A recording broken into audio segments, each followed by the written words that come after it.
नमस्कार दोस्तों, बहुत बहुत स्वागत है आपका अपने चैनल पर।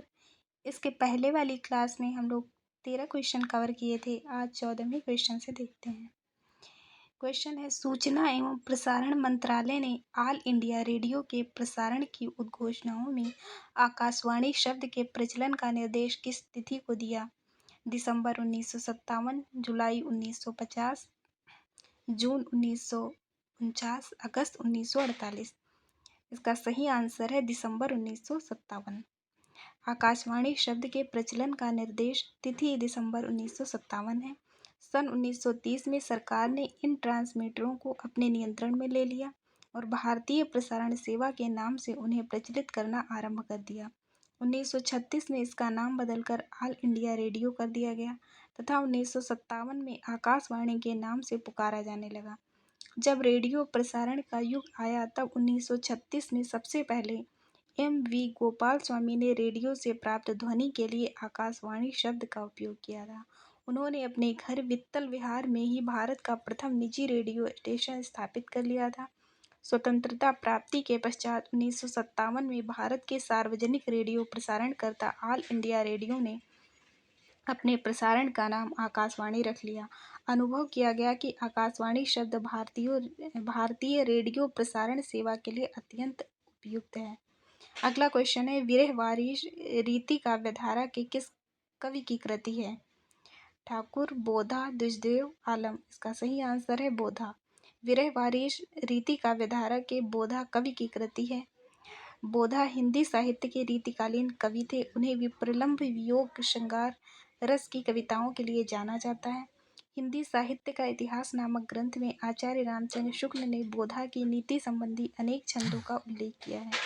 बोधा की दो कृतियां प्रमुख हैं, विरह वारिश वियोग श्रृंगार रस की कविताएं तथा इश्कनामा श्रृंगार परक कविताएं।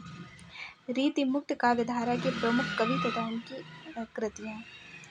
कवि और कृतियां: बोधा, विरह वारिश तथा इश्कनामा, ठाकुर, ठाकुर ठसक तथा ठाकुर शतक, आलम, आलम केली, माधवानल कामकंदला, सुदामा चरित तथा श्याम सनेही, घनानंद, सुजान सागर, सुजान हित, इश्कलता, विरह लीला, वियोग वेली, कृपाकांड निबंध, रसकेली वल्ली, यमुना यश, लोकसार, प्रीति पावस, पदावली तथा प्रकीर्णक छंद।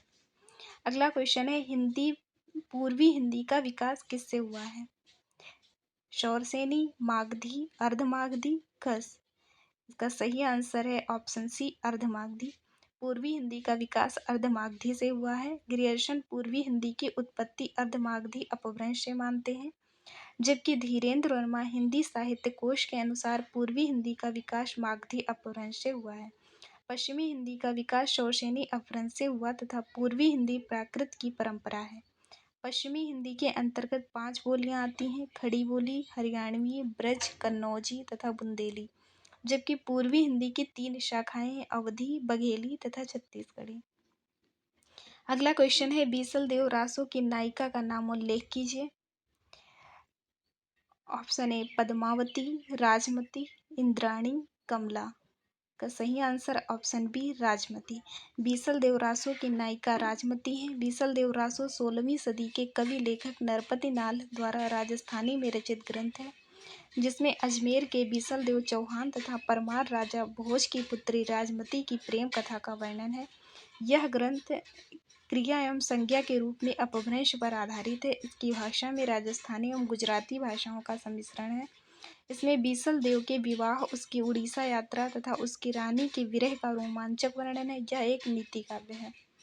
नरपति नाल पुरानी पश्चिमी राजस्थानी की सुप्रसिद्ध रचना बीसल देव रासो के कवि हैं। इस रचना में उन्होंने अपने को कहीं नरपति लिखा है और कहीं नाल। संभव है कि नरपति उनकी उपाधि रही हो और नाल उनका नाम हो। उनके जीवन से जुड़ी अधिकांश बातें, जैसे कि उनका समय कब का है तथा वो कहाँ के निवासी थे, अज्ञात है। बीसल देव रासो की रचना 14वीं शती विक्रमीय की मानी जाती है, इसलिए नरपति नाल का समय भी इसी के आसपास माना जा सकता है। निम्नलिखित प्रश्नों में एक जी.पी. श्रीवास्तव द्वारा रचित नहीं है। उलटफेर, लबड़ धों-धों, दुमदार आदमी, मर्दानी औरत। इसका सही आंसर है लबड़ धों-धों। लबड़ धोधो प्रहसन बद्रीनाथ भट्ट द्वारा रचित प्रहसन है, जबकि उलटफेर दुमदार आदमी एवं मर्दानी औरत जीपी श्रीवास्तव गंगा प्रसाद द्वारा रचित हास्य व्यंग्य प्रधान नाटक है। जीपी श्रीवास्तव गंगा प्रसाद तथा बद्रीनाथ भट्ट द्वारा रचित नाटकों का विवरण एवं उनका प्रकाशन वर्ष। जीपी श्रीवास्तव गंगा प्रसाद का उपनाम है, का नाटक है और प्रकाशन वर्ष। नाटक है राज्याभिषेक, जिसका प्रकाशन वर्ष है 1910, उलटफेर 1918, नोक-झोंक 1918। दुमदार आदमी 1919, गड़बड़झाला 1919, मर्दानी औरत 1920, नाक में दम उर्फ जवानी बनाम बुढ़ापा उर्फ मियाँ का जूता मियाँ का सर 1926। बाकी ये सब आप लोग देख लीजिएगा। अगला क्वेश्चन है, ज्यों तिरिया पीहर बसे सुरत रहे प्यों माहि, ऐसे जन जग में रहे गुरु को भूले नाहि। उपयुक्त पंक्तियां किसकी हैं? सुंदरदास, कबीरदास, सहजोबाई, रैदास। इसका सही आंसर है सुंदरदास। सुंदरदास की कुल छोटी बड़ी 42 रचनाएं प्रसिद्ध हैं। इनमें ज्ञान समुद्र, सुंदर विलास, संस्करण पुरोहित हरिनारायण शर्मा द्वारा संपादित होकर सुंदर ग्रंथावली नाम से 2 भागों में राजस्थान रिसर्च सोसाइटी कलकत्ता से सन 1936 ईस्वी में प्रकाशित हुआ था। जबकि कबीर अनपढ़ थे, उन्होंने स्वयं किसी काव्य की रचना नहीं की। उपदेश देते समय उन्होंने जिन दोहों अथवा पदों का प्रयोग कर दिया, उन्हीं को उनके धर्मदास आदि शिष्यों ने संग्रहित कर लिया। बस वही कबीर का काव्य है। बीजक कबीर की रचनाओं का संग्रह है, जिसके सबद, शाखी तथा रामायणी 3 भाग हैं। कबीर ग्रंथावली तथा कबीर रत्नावली नाम से भी कबीर के कविताओं का संग्रह प्रकाशित हुए हैं। सहजोबाई की एकमात्र प्रामाणिक कृति सहज प्रकाश है। सहजोबाई ने दोहे, चौपाई तथा कुंडलियां लिखी हैं। सहजोबाई ने अपनी रचनाओं में गुरु को ईश्वर से भी अधिक मान्यता दी है। संत रविदास प्रभावित भक्तों की एक लंबी श्रृंखला है। रविदास के आदर्शों और उपदेशों को मानने वाले रैदास पंथी कहलाते हैं। मन चंगा तो कठौती में गंगा। रैदास की यह पंक्तियां मनुष्य को बहुत कुछ सीखने को प्रेरित करती हैं। रविदास के पद, नारद भक्ति सूत्र तथा रविदास की वाणी आपके प्रमुख संग्रह हैं। अगला क्वेश्चन है, साहित्य लोचन के लेखक हैं नामवर सिंह, श्याम सुंदर दास, महावीर प्रसाद द्विवेदी, गुलाब राय। सही आंसर है बी, श्याम सुंदर दास। साहित्य लोचन के लेखक श्याम सुंदर दास हैं। साहित्य लोचन एक आलोचना ग्रंथ है। आलोचना या समालोचना किसी वस्तु विषय की उसके लक्ष्य को ध्यान में रखते हुए उसके गुण दोषों एवं उपयुक्तता का विवेचन करने वाली साहित्यिक विधा है। इसमें पाठ, अध्ययन, विश्लेषण, मूल्यांकन एवं अर्थ निगमन की प्रक्रिया शामिल है। हिंदी आलोचना की शुरुआत 19वीं सदी के उत्तरार्ध में भारतीय युग से ही मानी जाती है। विकल्प में दिए गए लेखकों की रचनाएं और उनका प्रकाशन वर्ष है। ये सारी रचनाएं बहुत ही महत्वपूर्ण हैं, आप लोग जरूर से देख लीजिएगा प्रकाशन वर्ष के साथ। अगला क्वेश्चन है, सिया राम शरण गुप्त की रचना आत्मोत्सर्ग में किसके बलिदान की गाथा अंकित की गई है? राम प्रसाद बिस्मिल, चंद्रशेखर आजाद, भगत सिंह, गणेश शंकर विद्यार्थी। इसका सही answer option D, Ganesh Shankar विद्यार्थी। गणेश शंकर विद्यार्थी एक भारतीय पत्रकार, भारतीय राष्ट्रीय सम्मेलन के नेता तथा स्वतंत्रता आंदोलन के कार्यकर्ता थे। वह असहयोग आंदोलन और भारत के स्वतंत्रता आंदोलन के महत्वपूर्ण व्यक्तियों में एक थे, जिन्होंने कभी विक्टर ह्यूगो के उपन्यास 1993 का अनुवाद किया था और ज़्यादातर हिंदी भाषा के समाचार पत्र प्रताप के संस्थापक संपादक के रूप में जाने जाते हैं। सियाराम शरण गुप्त दीर्घकालीन हिंदी सेवाओं के लिए सन 1962 ईस्वी में सरस्वती हीरक जयंती में सम्मानित किए गए। आपको सन 1941 ईस्वी में पुरस्कार सुधाकर पदक नागरी प्रचारणी सभा काशी द्वारा प्रदान किया गया। आपकी प्रमुख रचनाएं, उनका प्रकाशन वर्ष इस प्रकार है। अगला क्वेश्चन है, कजरी लोक साहित्य की किस विधा के अंतर्गत आती है? लोकगीत, लोक कथा, लोक गाथा, लोकोक्ति। इसका सही आंसर है ऑप्शन ए, कजरी लोक साहित्य लोक गीत विधा के अंतर्गत आती है। कजरी पूर्वी उत्तर प्रदेश का प्रसिद्ध लोकगीत है। कजरी की उत्पत्ति मिर्जापुर से मानी जाती है। कजरी वर्षा ऋतु का लोकगीत है। इसे सावन के महीने में गाया जाता है। ये सारी लाइनें बहुत ही इम्पोर्टेंट हैं। ये इनसे कई तरीके से क्वेश्चन बन सकते हैं। कजरी गायन में बनारस घराने की खास दखल है। कजरी के 4 अखाड़े पंडित शिवदास मालवीय अखाड़ा, जहांगीर अखाड़ा, बैरागी अखाड़ा एवं अक्खड़ अखाड़ा है, जो मुख्यतः बनारस, बलिया, चंदौली और जौनपुर के क्षेत्रों में गाया जाता है। अंग जनपद के अंगिका लोकगीतों को निम्न श्रेणियों में विभाजित कर अध्ययन कर सकते हैं। संस्कार गीत, इसके अंतर्गत संस्कारों की संख्या 16 मानी गई है, जैसे सोहर, खेलावन, मुंडन, जनेऊ, विवाह, कोहबर, बेटी, विदाई, समुझावन, गौना आदि गीत आते हैं। ऋतु गीत, इसके अंतर्गत कजरी, बारहमासा, फगुआ, चैता आदि गीत आते हैं। व्यवसाय या श्रमिक गीत, इसके अंतर्गत जतसार, रोपनी, कोल्हू, बल्हार आदि गीत आते हैं। पर्व त्योहार के गीत, इसके अंतर्गत छठ गीत, तीज, ज्यूतिया, कर्मा, बिहुला, विषहरी आदि के गीत आते हैं। धार्मिक गीत, इसके अंतर्गत शीतला माता का गीत, प्रभाती निर्गुण, ग्राम देवता आदि गीत आते हैं। लीला गीत, इसके अंतर्गत झूमर और झूलन गीत आते हैं। लोरी, इसमें नवजात शिशुओं के गीत आते हैं। बाल क्रीड़ा गीत, इसके अंतर्गत खेल गीत आते हैं।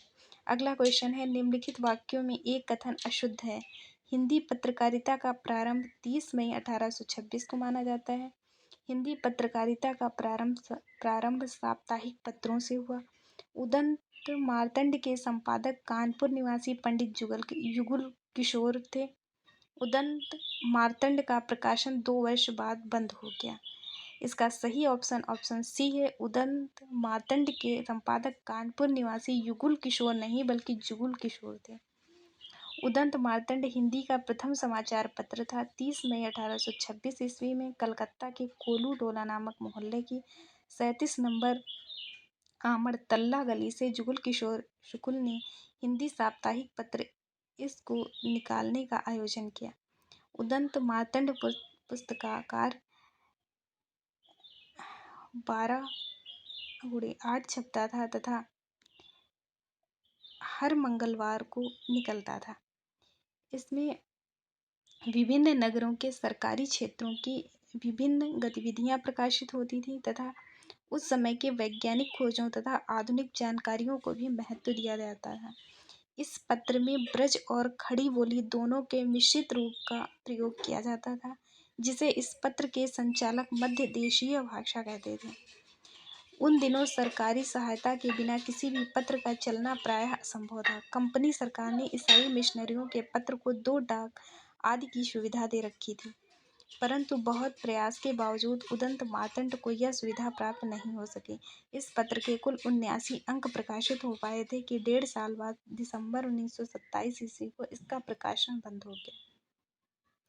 अगला क्वेश्चन है, उपेंद्र नाथ अश्क का उपन्यास गर्म राख किस सन में प्रकाशित हुआ? 1954, 1952, 1940, 1938। सही आंसर है ऑप्शन बी 1952।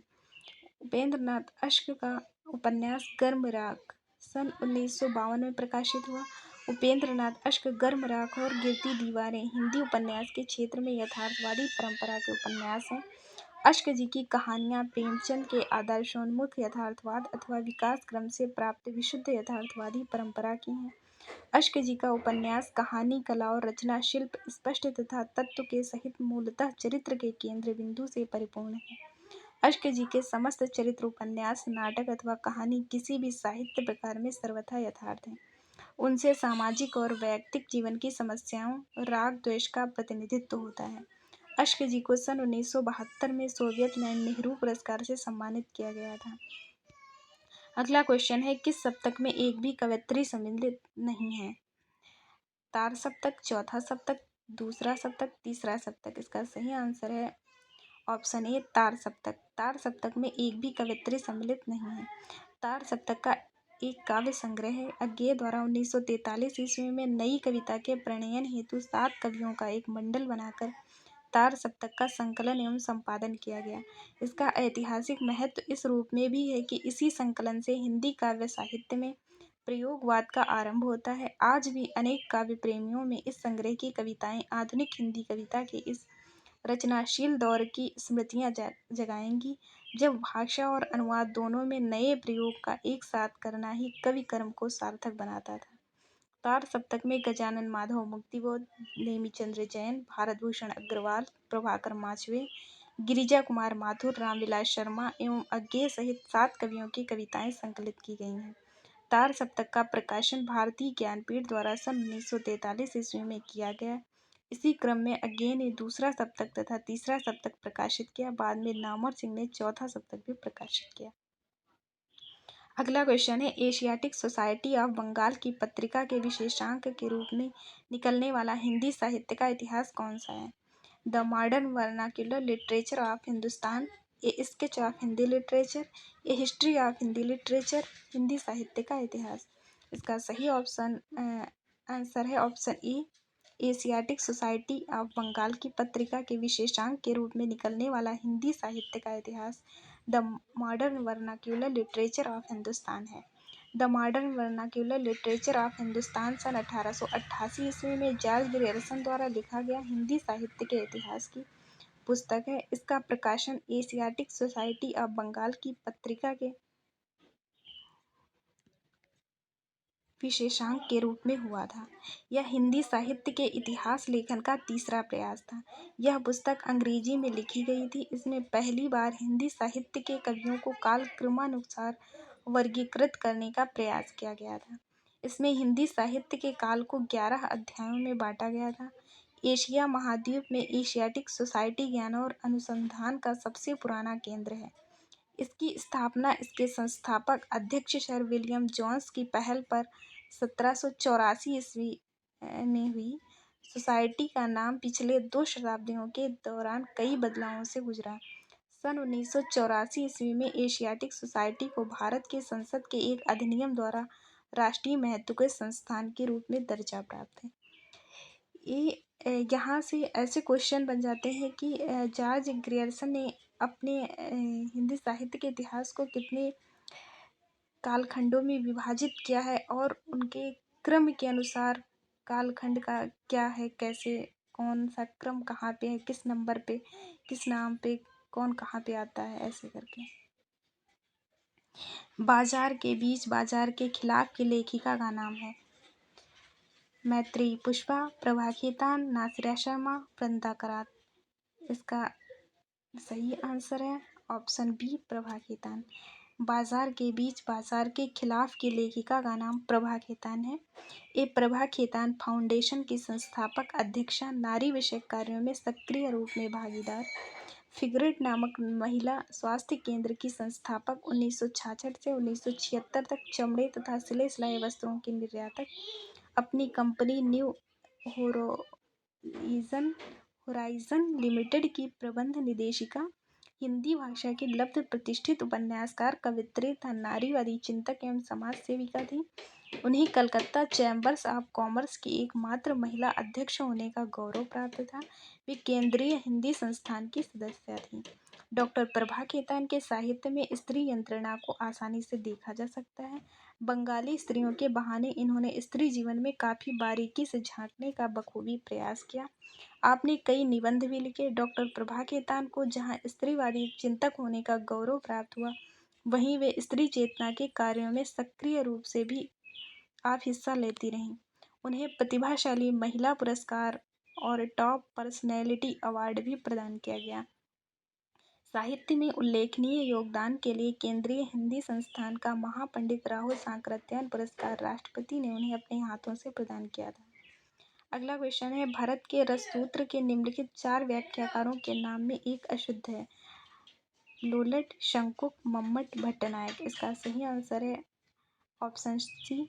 भारत के रससूत्र के निम्नलिखित 4 व्याख्याकारों के नाम में मम्मट का नाम अशुद्ध है, क्योंकि भारत के रससूत्र के 4 व्याख्याकार हैं भट्टलोलट, शंकुक, भट्टनायक तथा अभिनवगुप्त, जिन्होंने रस सिद्धांत पर व्यापक रूप से अपना मत रखा। भट्टलोलट ने रस का भोक्ता वास्तविक रामादि एवं नट को माना है। रस की स्थिति मूल पात्रों में माना है। शंकुक ने इस विवेचन में चित्त तुरंग न्याय की संकल्पना की। इससे सामाजिक नट में रस की अवस्थिति मानकर रस का अनुमान करते हैं। भट्ट नायक ने सर्वप्रथम रस को ब्रह्मानंद सहोदर माना।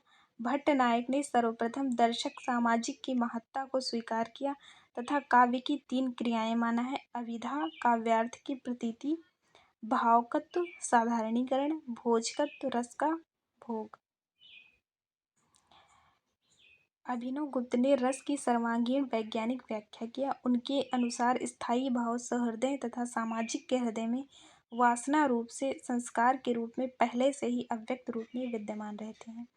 अगला क्वेश्चन है, गोरख जगायो जोग भगति भगायो लोग किस कवि की पंक्तियां हैं? सूरदास, तुलसीदास, निराला, रैदास। इसका सही आंसर है ऑप्शन बी, तुलसीदास। गोरख जगायो जोग भगति भगायो लोग का प्रसंग कलिकाल वर्णन है, जिसमें कवि तुलसीदास कहते हैं कि वर्ण धर्म गया और सब आश्रम के लोगों ने अपना स्थान छोड़ दिया, पद छोड़ दिया, डर से चकित होकर परावना भगी सी पड़ी है। काम, उपासना, भक्ति, ज्ञान की बुरी इच्छाओं ने कर्म आदि का नाश किया। कवितावली कवित्व रामायण तुलसीदास द्वारा ब्रज भाषा में रचित मुक्तक काव्य है। यह 7 कांडों में विभक्त 325 कवित्व छंदों की रामकथा है। उपरोक्त पंक्तियां इसी काव्य से हैं। अगला क्वेश्चन है, निम्नलिखित में से एक रिचर्ड्स की रचना नहीं है। The principle of literary criticism, the meaning of meaning, Biographia Literaria, Coleridge on the imagination.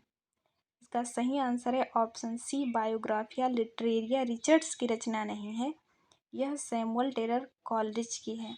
Samuel Taylor Coleridge एक अंग्रेज कवि, दार्शनिक व रोमांस लेखक थे, जिन्होंने अपने मित्र विलियम वर्ड्सवर्थ के साथ मिलकर इंग्लैंड में रोमांस आंदोलन की शुरुआत की और लेक पोएट्स की स्थापना की थी। कॉलरिज अपनी कविता the rime of the ancient mariner और कुबला खान के लिए जाने जाते हैं। इवोर आर्मस्ट्रॉन्ग रिचर्ड्स अंग्रेजी के प्रभावशाली समालोचक तथा वक्ता थे। ये 20वीं सदी के मूल्यवादी समीक्षक हैं। पाश्चात्य समीक्षकों में आई रिचर्ड्स का नाम बड़े आदर से लिया जाता है।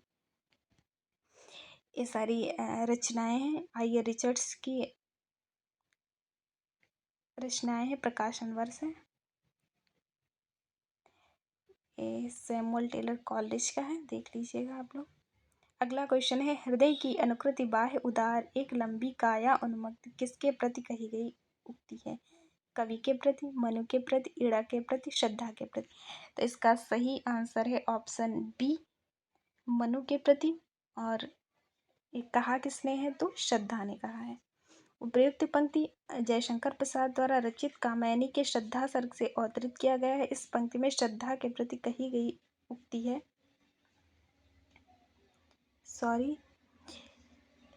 ये श्रद्धा के प्रति कही गई है और इसे कहा है मनु ने। कामायनी में श्रद्धा खंड काव्य के अनुसार श्रद्धा का संक्षिप्त परिचय और पलायनवादी व्यक्ति के लिए आशा और कर्मठता का मधुर संदेश देती है। कामायनी श्रद्धा सर्ग के अनुसार जीवन को गतिशील बनाए रखने के लिए परिवर्तन आवश्यक है। निष्कर्ष रूप में कहा जा सकता है कि काव्यात्मक सौंदर्य कामायनी का श्रद्धा सर्ग की सबसे बड़ी विशेषता है। अगला क्वेश्चन है, यह भी कोई देश है महाराज किस विधा की रचना है? यात्रा साहित्य, संस्मरण, रिपोर्टाज, डायरी। सही आंसर है ऑप्शन ए, यात्रा साहित्य। यह भी कोई देश है महाराज यात्रा साहित्य विधा की रचना है। यात्रा साहित्य का उद्देश्य लेखक के यात्रा अनुभवों को पाठकों के साथ बांटना और पाठकों को भी उन स्थानों की यात्रा के लिए प्रेरित करना है। इन स्थानों की प्राकृतिक विशिष्टता, सामाजिक संरचना, समाज के विविध वर्गों के सहसंबंध, वहाँ की भाषा, संस्कृति और सोच की जानकारी भी इस साहित्य से प्राप्त हो जाती है। साहित्य में उन्हीं को यात्रा वृत्तांत साहित्य का दर्जा दिया जा सकता है जिनमें लेखक की अपनी प्रकृति भी प्रतिबिंबित होती है। यात्रा वृत्तांत में लेखक की फक्कड़ता, घुमक्कड़ी, वृत्ति उल्लास, सौंदर्यबोध और ज्ञानार्जन की उत्कृष्ट अभिलाषा परिलक्षित होनी चाहिए। लेखक के मन पर बाह्य जगत की जो प्रतिक्रिया होती है, जो भावनाएं मन में उठती हैं, उसी को वह कवि गहराई के साथ व्यक्त करता है।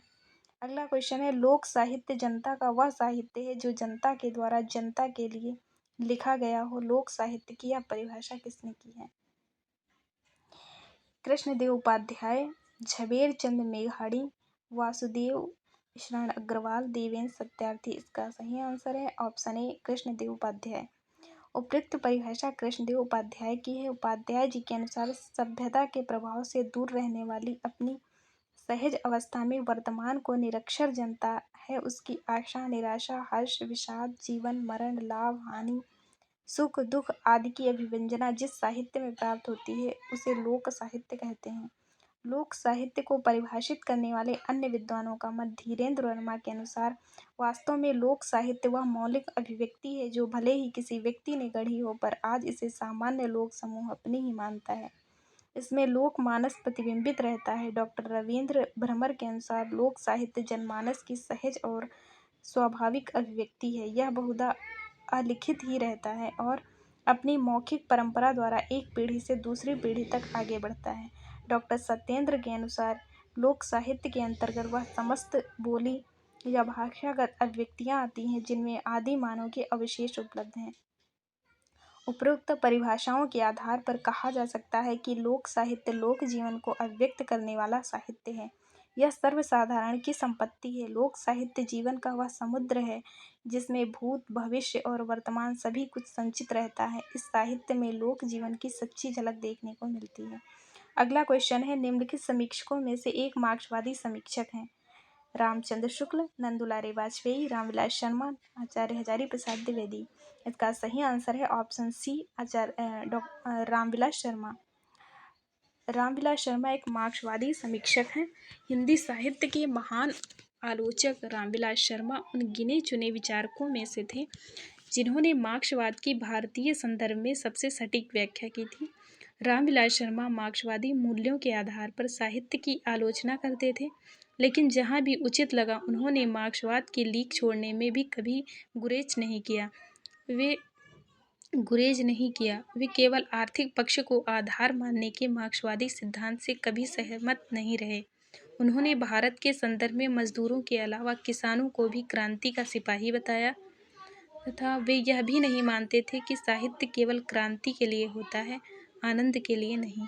महाकवि निराला का मूल्यांकन करते हुए रामविलास शर्मा ने जन्मजात प्रतिभा जैसी चीज को स्वीकार कर लिया जो मार्क्सवादी मूल्यों के खिलाफ जाती है। अगला क्वेश्चन है, निम्नलिखित में से कौन सा कथन सही है? इतिवृत्तात्मकता द्विवेदी युगीन कविता की विशेषता है। राष्ट्रीय सांस्कृतिक चेतना इस युग की कविता का मुख्य स्वर रहा है। इसका सही आंसर होगा ऑप्शन बी।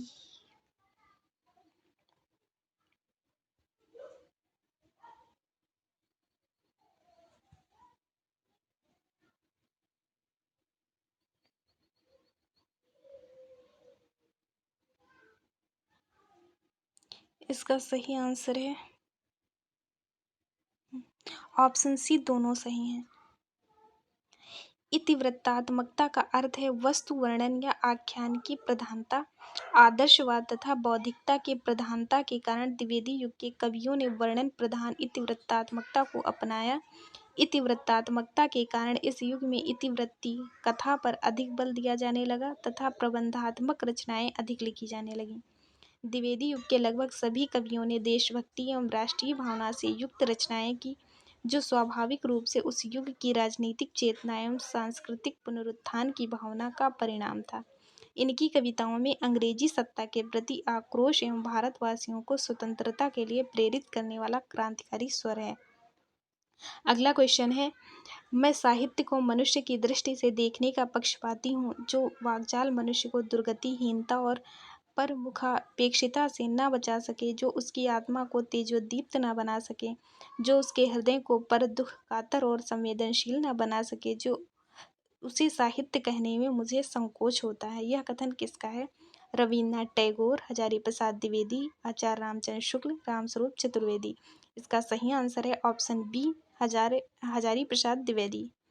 कथन के माध्यम से द्विवेदी जी का यह मानना है कि साहित्य को मनुष्य की दृष्टि से देखा जाना चाहिए। राष्ट्र, समाज या विश्व की दृष्टि से नहीं। द्विवेदी जी के अन्य प्रमुख कथन हैं, आध्यात्मिक ऊंचाई तक समाज के बहुत थोड़े लोग पहुंच सकते हैं, बाकी लोग छोटे मोटे दुनियावी टंटों में उलझे रह जाते हैं। वे आध्यात्मिक आदर्श को विकृत कर देते हैं। कभी कभी शिष्य परंपरा में ऐसे शिष्य निकल जाते हैं जो मूल संप्रदाय प्रवर्तक से भी अधिक प्रतिभाशाली होते हैं। फिर भी संप्रदाय परंपरा का अभिशाप यह है कि उसके भीतर रहने वाले का स्वाधीन कम हो जाता है, यानी कि स्वाधीनता कम हो जाती है।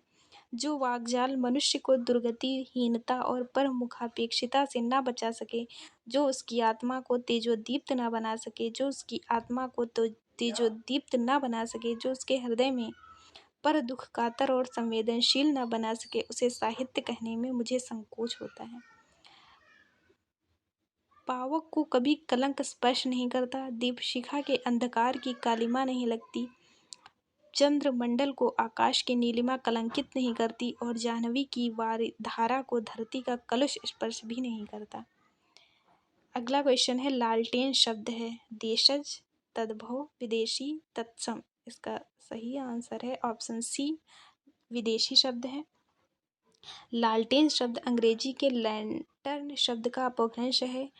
केरोसिन, जिसे मिट्टी का तेल या दक्षिण भारत में घासलेट भी कहते हैं, लालटेन के आविष्कार का कारण बना। लालटेन को परिवहन के लिए भी इस्तेमाल किया जाता है। रेलगाड़ी को सिग्नल देने में इसकी मुख्य भूमिका है। केरोसिन लालटेन के कुछ खतरे भी हैं।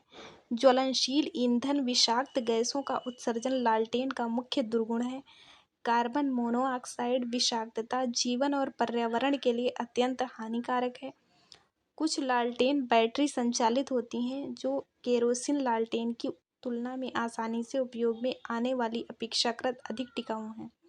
अगला क्वेश्चन है, जयचंद्र प्रकाश के रचनाकार हैं जगनीक, भट्ट केदार, श्रीधर, नरपतिनाल। इसका सही आंसर है ऑप्शन बी, भट्ट केदार। जयचंद्र प्रकाश के रचनाकार भट्ट केदार हैं। केदार ने जयचंद्र प्रकाश नाम का महाकाव्य लिखा, जिसमें महाराज जयचंद्र के प्रताप तथा पराक्रम का विस्तृत वर्णन है। इसी प्रकार जयमयंक जसचंद्रिका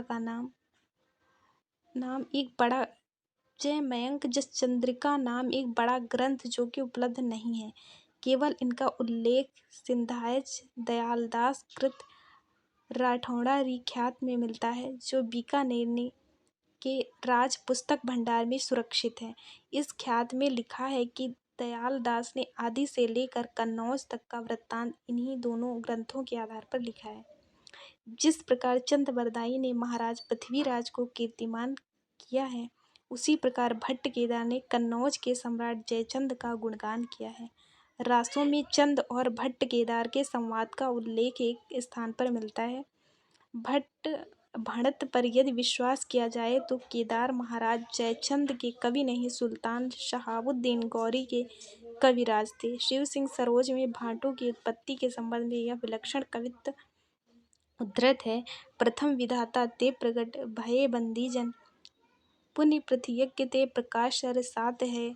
मौ सुत सौनक न बाँचत पुराण रहे, जैस को बखाने महासुख सर सात है। चंद चौहान के केदार गौरी साहू जी के गंग अकबर के बखाने गुणगात है। काव्य कैसे मांस अजनास धान भाटन को, लुट घेरे ताको खुरा खोज मिटी जात है। अगला क्वेश्चन है, विलक्षण बात यह है कि आधुनिक गद्य साहित्य की परंपरा का प्रवर्तन नाटकों से हुआ। उक्त कथन किसका है?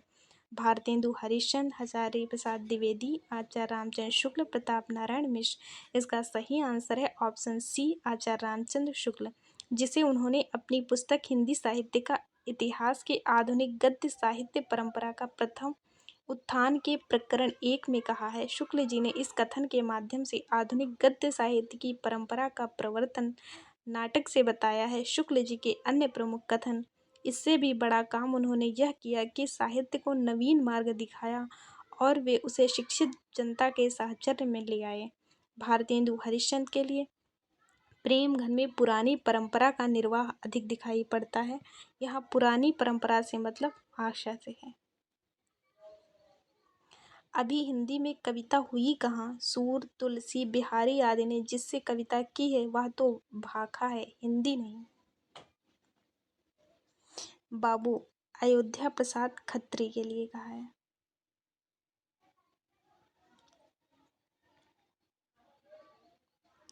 अगला क्वेश्चन है, झूठा सच के दूसरे भाग का शीर्षक क्या है।